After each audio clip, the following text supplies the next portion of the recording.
Jeff, what stood out on film after breaking it down yesterday? Yeah, we didn't even watch it. We went right on to Clemson and all focused on Clemson. How was that decision made? Was that you just came in when you normally would watch film and were told we're not watching it? Coach Fedora led it up to the position coach to make that decision. Since we ran a little different scheme than we did normally, no need to dwell on it too. Move on to Clemson. They're a good team. We need as much film as we can get on them.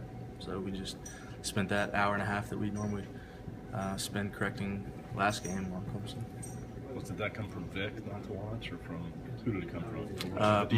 My position was Coach West, and we decided it wasn't because we had Travis Hughes playing Bandit last week, so he's not obviously doing that this week. He'll go back to his little linebacker position, so it's not necessary for us to watch that. What were some of the other differences that people might not have been paying attention to about the scheme and that kind of thing that might have gone over some people's heads? You mentioned the Hughes thing. But we had just one linebacker in the game, so that was me. Me, Staub, and Joe Jackson played that position, and then we added an extra DB called our money backer, and so we basically had 6 DBs on the field.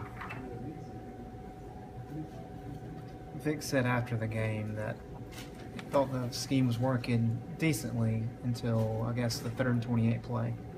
He said after that kind of felt the energy level change. Did you sense that as well? Yeah, we gave up 40 rushing yards before that play. Right. So, that's versus any team. That's a great number to have going into. I think it was 4 minutes to go in the half. And that play really hurt us. But we got to be mature enough and strong enough to overcome that adversity. And then they got another touchdown right before the half, which really killed us too. So, we got to learn from that. And we have had some red zone stops before.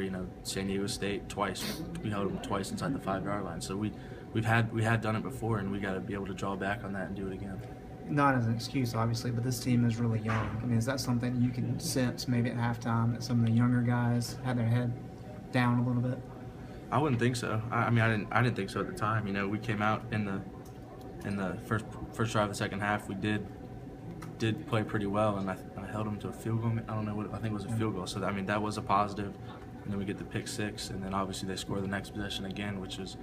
But coming out of halftime, everyone believed that we could win the game.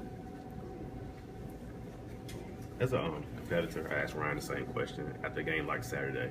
How eager are you to get back on the field and put that game behind you and prove, or maybe show that wasn't really the Carolina team you guys really are? Very eager. We came out the next day to practice, and I think no one was holding their head really.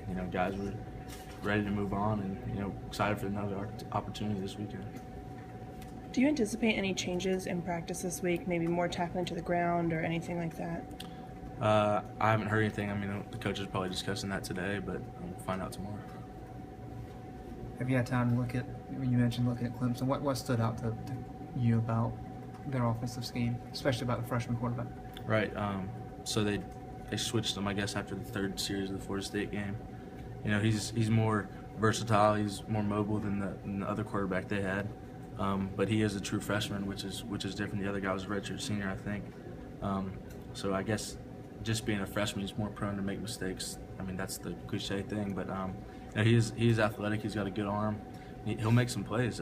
So we have to put in some schemes where an extra guy is reading the quarterback on zone read, so he's not free to run. But he is a talented player.